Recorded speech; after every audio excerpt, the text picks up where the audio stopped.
Čujem da mi prodaješ dedovinu i ono parče zemlje kostima omeđeno, crkvu i crkvenu imovinu, bunar i vodu raslađenu i žitna polja što me hlebom hrane, planinu, reku, stada i opanke, ikone što me od zla brane i suncem okupane proplanke. Čujem da mi prodaješ svetinje, Metohijska brda i Kosovsku ravnicu, Pećki tron i Dečane, Ljevišku, Arhangele i Gračanicu.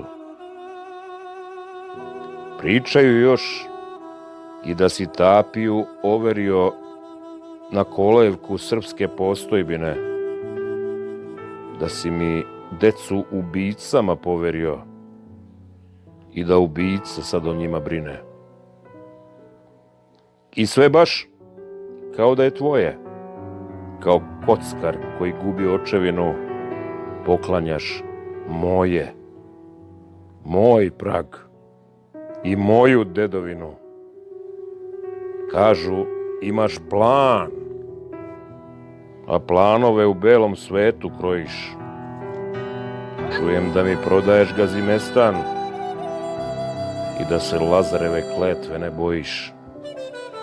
Tražiš da pristanem i predam Tapiju i da blagoslovim što si naumio, da spasim tebe i tvoju bratiju od onih kojima si moje ponudio.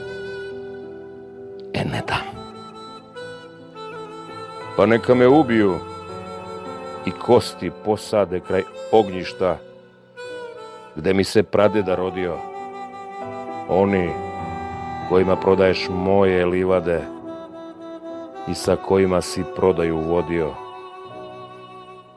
Pa neka zna srpstvo da je Srpkinja rodila plod